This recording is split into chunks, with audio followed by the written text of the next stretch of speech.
நீங்கள் கேட்டுக்கொண்டிருப்பது அதிரை FM 90.4. நமது சமூகம் நமது நலன்.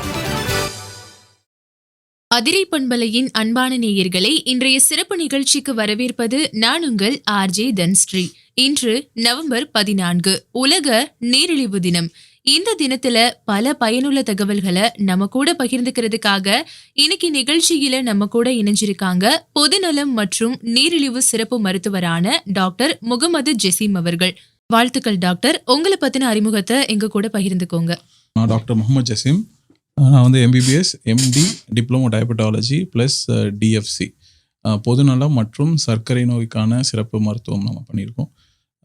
சர்க்கரை இன்றைய தினம் சர்க்கரை நவம்பர் 14 சர்க்கரை வேர்ல்டு டயபெட்டிஸ் டேன்னு சொல்லக்கூடியது சர்க்கரை தினம்.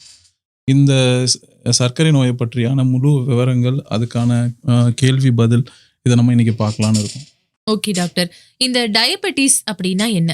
நீரிழிவு நோய், சர்க்கரை நோய், உடலுடைய இரத்த சர்க்கரை அளவு அதிகமாக இருக்கிறது காரணத்தினால வரக்கூடிய பின் விளைவுகள், அதனால வரக்கூடிய காம்ப்ளிகேஷன்ஸ், இதோடைய பிரச்சனைகள், இதோடைய சைன்ஸ் அண்ட் சிம்டம்ஸ் சொல்லக்கூடிய அறிகுறிகள், இதுதான் மொத்தமாக நம்ம டயபெட்டிஸ்ன்னு சொல்கிறோம். ஓகே டாக்டர், இந்த டயபெட்டிஸ்க்காக ஒரு தினமே வந்து அனுசரிக்கப்படுது, அதுக்கான காரணம் என்ன? ஸோ வேர்ல்ட் டயபெட்டிஸ் டே நவம்பர் 14. இது வந்து ஒரு குளோபல் ஹெல்த் இஷ்யூவாக பார்க்கப்படுது.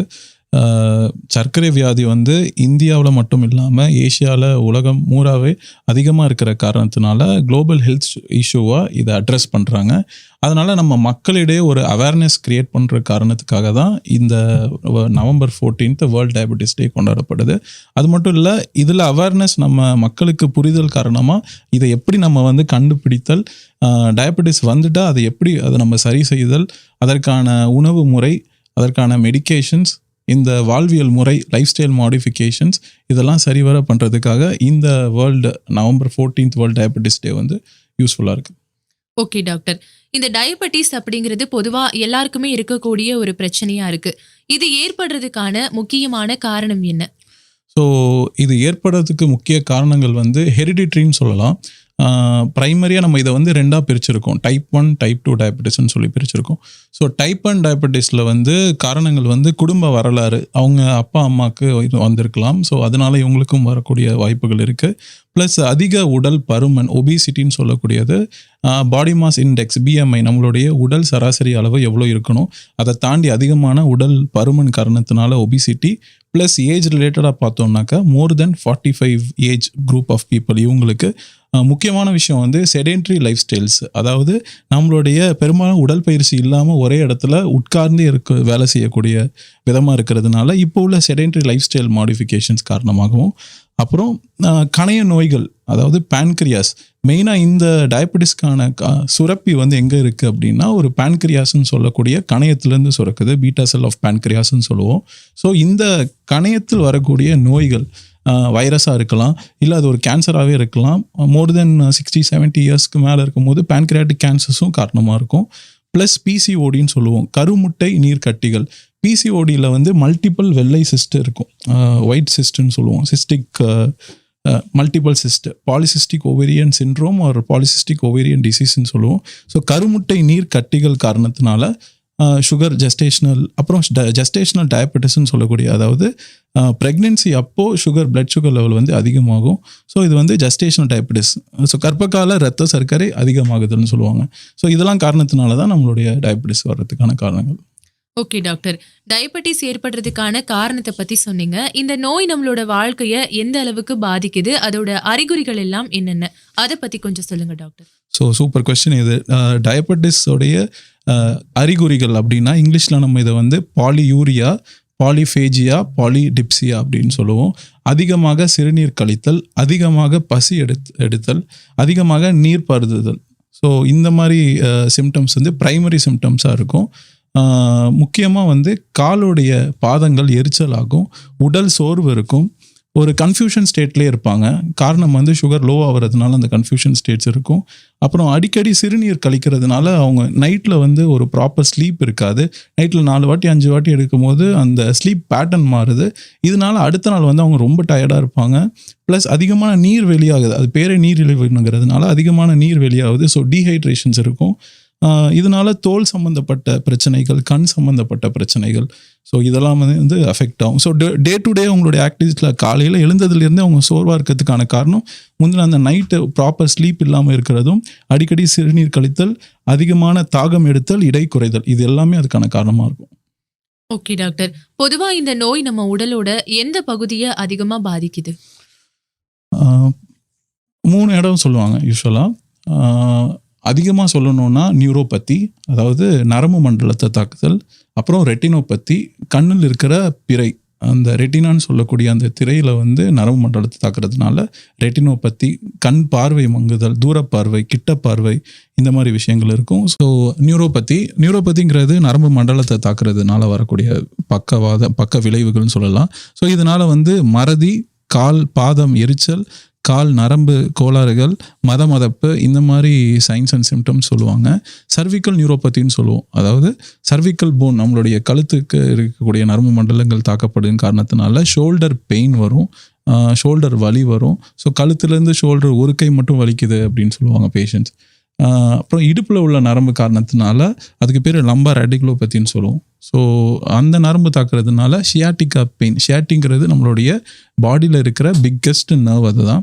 ஸோ அந்த நரம்பை தாக்குறது, இல்லை அந்த நரம்பு வந்து கிங்க் ஆகிறதுனால, கம்ப்ரெஷன் ஆகிறதுனால உங்களுக்கு ஒரு சைடு மட்டும் வலி இருக்கும். இடுப்புலேருந்து தொடை வரைக்கும் அந்த இழுப்பு இல்லைனா வலி, அந்த மாதிரி பிரச்சனைகள்லாம் வரும். ப்ளஸ் மனசோர்வு இவங்களுக்கெல்லாம் இருக்கும். மனசோர்வுக்கு காரணம் வந்து ஒன் ஆஃப் தி காரணம் நம்ம இங்கே பார்த்தீங்கன்னா விட்டமின் டி டெஃபிஷியன்சினால மனசோர்வு இருக்கும், டிப்ரெஷன் இருக்கும். ஸோ ஒரு தெளிவில்லாத ஒரு நிலையிலே இருப்பாங்க, ஃபோக்கஸ் இருக்காது, மந்த நிலையாக இருப்பாங்க. அவங்களுடைய இல்லற வாழ்க்கையும் பாதிக்கப்படும். நியூரோபதி காரணத்தினால இல்லற வாழ்க்கையை வந்து முழுமையாக அவங்க அதை பண்ண முடியாது. ஸோ ரெட்டிகுலோபதி அப்படிங்கும் போது கண் பார்வை மங்குதல், கண் பிறை விழுதல், அப்புறம் கண்ணுக்கு பின்னாடி இருக்கக்கூடிய அந்த ரெட்டினா திரை வந்து லென்ஸோடைய நர்வ்ஸ் பாதிக்கிறதுனால கண் மங்கல், இந்த மாதிரி கிட்ட பார்வை, தூரப்பார்வை கோளாறுகள்லாம் வரும். நெக்ஸ்ட்டு வந்து நெஃப்ரோபதி கிட்னியை பாதிக்கிறதுனால அதை நம்ம நெஃப்ரோபதின்னு சொல்கிறோம். இதனால வந்து யூரியா கிரியாட்டின் லெவல் அதிகமாகலாம். ஸோ இந்த பிரச்சனைகள் இருக்கும். சிறுநீர் அதிகமாக கழிச்சிக்கிட்டே இருப்பாங்க, டீஹைட்ரேஷன் இருக்கும். ஸோ இதனாலேயும் சோர்வு இருக்கும், உடல் சோர்வு இருக்கும். இது எந்த பகுதியை அதிகமா பாதிக்குது அப்படின்னு சொன்னீங்க. இதோட சிகிச்சை முறைகள் எப்படி இருக்கும், அதை பத்தி கொஞ்சம் சொல்லுங்க டாக்டர். ஸோ இரத்த சர்க்கரையை வந்து எப்படி கட்டுப்படுத்துவது, இதோடைய சிகிச்சையே வந்து இதை எப்படி நம்ம கட்டுப்படுத்துவது, அதில் தான் இருக்குது. முன்னாடி நம்ம சொன்ன மாதிரி இது ஒரு நோய் கிடையாது, இது ஒரு குறைபாடு தான். ஸோ இந்த குறைபாடை நம்ம எதை வச்சு நம்ம சரி செய்கிறோம், இதை லெவல் படுத்துகிறோம், பேலன்ஸ் பண்ணுறோம் அப்படின்னு பார்த்தா, ஃபஸ்ட்டு வந்து உணவே மருந்து. நம்மளுடைய லைஃப் ஸ்டைல் மாடிஃபிகேஷன் மூலியமாக, உணவு பழக்க முறை மற்றும் வாழ்வியல் பழக்க முறை மூலியமாக இதை நம்ம சரி பண்ணுறோம். நம்பர் 1. ரெண்டாவது வந்து உடல் பயிற்சி. ஸோ சரியான உடல் பயிற்சி இருக்கணும். 7லேருந்து 8 மணி நேரம் தூக்கம் வந்து ரொம்ப ரொம்ப அவசியம். முக்கியமாக இப்போ உள்ள ஜென்ரேஷனுக்கு நைட்டு வந்து தூக்கம் ரொம்ப ரொம்ப டிப்ரிவேஷன் கம்மியாகுது. ஸோ அதனால் அவங்க வந்து ஸ்ட்ரெஸ்ஸில் இருக்காங்க, அவங்களுக்கே அது தெரியாது. பொதுவாக இந்த ஃபோன்ஸ் இதெல்லாம் வந்து அதிகமான ரேடியேஷன்ஸ் கொடுக்குது. நைட்டில் எல்லா லைட்டையும் ஆஃப் பண்ணிவிட்டு நீங்கள் ஃபோன் மட்டும் பார்க்கும்போது உங்களுடைய பிரெயினில் சுரக்கக்கூடிய மெலட்டோனின்ங்கிற அந்த செக்ரீஷன் வந்து கம்மியாக சுரக்கும். இதனால் வந்து பிரெயின் என்ன நினச்சிக்கும்னா, இன்னும் இரவு ஆகலை, அந்த வெளிச்சத்தின் காரணமாக இது இன்னும் பகலாகவே இருக்குங்கிற மாதிரி அந்த மெலட்டோனின் செக்ரீஷனை வந்து அது கம்மி பண்ணிடுது. ஸோ இதனால் தூக்கம் இன்மை இல்லை டிலேட் ஸ்லீப் பேட்டர்ன் காரணமாக ஒரு 4-5 மணி நேரம் தூக்கம் தான். இது நாளடைவில் அதிகமாக அந்த பாடி ஸ்ட்ரெஸ்னாலையும் நீரிழிவு வரும். ஸோ இந்த ஸ்ட்ரெஸ்ஸை வந்து எப்படி அவாய்ட் பண்ணுறது, இந்த மன அழுத்தத்தை இல்லாமல் வாழ்க்கையை எப்படி வந்து கொண்டு போகிறது அப்படின்னு பார்த்தீங்கன்னா ஒரு 6 விஷயம் இருக்குது. ஃபஸ்ட்டு நம்மளுடைய விட்டமின் டி லெவலை செக் பண்ணணும். விட்டமின் டி கம்மியாக இருந்தால் அதோடைய சைடு எஃபெக்ட் வந்து டிப்ரெஷன். ஸோ ஃபஸ்ட்டு விட்டமின் டியோடைய ரத்த அளவு பார்க்கணும். இதை ஈஸியாக நம்ம எப்படி எடுத்துக்கிறதுனா, காலை 8 to 10-11 மணி வெயில், இல்லை காலை வெயிலில் 10லேருந்து 15 நிமிடம் இருந்தாலே போதும். நம்மளுடைய ஸ்கின்ல அந்த வெயில் பட்டாலே போதும், விட்டமின் டி சரியான அளவு நம்மளுக்கு கிடைக்கும். ஸோ அது வந்து போனுக்கும் ரொம்ப நல்லது, மனசுக்கும் அந்த டிப்ரெஷனில் இருந்து அவாய்ட் பண்ணிக்கலாம். ரெண்டாவது, ஹைப்போதைராய்டிசம் ப்ராப்ளம் இருந்தாலும் இந்த டிப்ரெஷன்ஸ் இருக்கும். ஸோ தைராய்டு லெவல் செக் பண்ணிக்கலாம். அப்புறம் பெட்ஸ் வளர்க்குறதுனால கொஞ்சம் சோர்வுலேருந்து நம்ம அவாய்ட் பண்ணிக்க முடியும். குழந்தையோட விளையாடுறதுனால பண்ணலாம், இல்லை நம்மளுக்கு பிடிச்ச கேம்ஸ் விளையாடுறதுனால, இன்டோர் அண்ட் அவுட்டோர் கேம்ஸ் விளையாடுறதுனாலையும் நம்மளுடைய பிடிச்ச வேலைகள் ஹாபின்னு சொல்லக்கூடிய இந்த ஸ்விம்மிங் இல்லைன்னா குக்கிங் அந்த மாதிரி டெய்லரிங் இந்த மாதிரி வேலை நம்மளுடைய ஹாபிஸ் எதுவாக இருக்கட்டும். ஸோ அந்த ஹாபிஸ் நம்ம பண்ணுறதுனாலையும் இந்த ஸ்ட்ரெஸ்லேருந்து நம்ம அவாய்ட் பண்ணிக்கலாம். ஓகே டாக்டர், இப்போ சாதாரணமா சர்க்கரையோட அளவு அப்படிங்கிறது எவ்வளோ இருக்கணும்? ஸோ சாதாரணமாக நம்ம வந்து யூஸ்வலாக 3 விஷயங்கள் நம்ம பார்க்கணும். இது சாப்பிட்றதுக்கு முன்னாடி, சாப்பிட்டு 1.5 மணி நேரம் கழித்து, அப்புறம் HbA1cன்னு சொல்லுவோம். ஸோ இந்த HbA1c வந்து எவ்வளோ இருக்கணும் அப்படின்னு பார்த்தீங்கன்னா, ஒரு நார்மல் HbA1c அதாவது 120 நாட்களுக்கு 3 மாதத்துக்கு உள்ள உங்களுடைய சர்க்கரையோடைய பர்சன்டேஜ் அப்படின்னா நார்மலாக 5.7 ஆர் லெஸ் தென் 5.7 வந்து நார்மல். 5.7க்கு மேலே 6.5க்கு உள்ளே பார்த்தீங்கன்னா ப்ரீ டயபெட்டிக் ஸ்டேட்.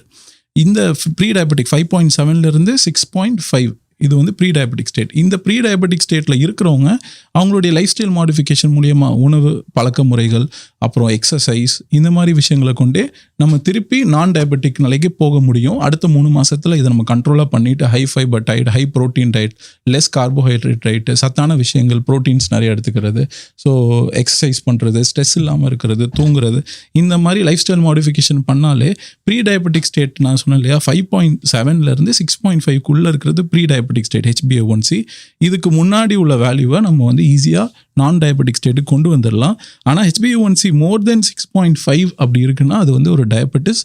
அது சுகருக்கான கன்ஃபார்ம் 2 வாட்டி நம்ம இதை செக் பண்ணணும். ஒரு வாட்டி செக் பண்ணிவிட்டு அதிகமாக இருக்குது எனக்கு சுகர் இருக்குன்னு ஒரு முடிவு பண்ணுறதுக்கு பதிலாக 2 வாட்டி HbA1c பார்த்துட்டு அதுக்கப்புறம் ஃபர்தர் மெடிகேஷன்ஸ் எடுத்துக்கிறது நல்லது.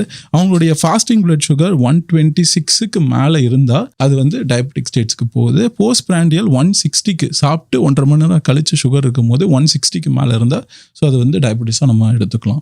ஸோ இதெல்லாமே வந்து ஆவரேஜாக 2 to 3 ரீடிங்ஸ் பார்க்கணும் fasting and post prandial level different டேஸில். அதாவது காலை ஒரு நாள் ஃபார் எக்ஸாம்பிள் ஒரு 1 டிசம்பர் வந்து இப்போ நம்ம காலையில் எடுக்கிறோன்னா 2வது நாள் மத்தியானம் சாப்பிட்றதுக்கு முன்னாடி சாப்பிட்டதுக்கப்புறம், 3வது நாள் நைட்டு சாப்பிட்றதுக்கு முன்னாடி சாப்பிட்டதுக்கப்புறம். ஸோ இந்த 3 நாள் டிஃப்ரெண்ட் டைமில் பார்க்குறதுனால நம்மளுடைய கணையம் எப்படி வேலை செய்யுது, நம்மளுடைய பிளட் சுகர் லெவல் எப்படி ஆவரேஜாக மெயின்டைன் ஆகுங்கிறத ஒரு ஐடியா நம்மளுக்கு வந்துடும்.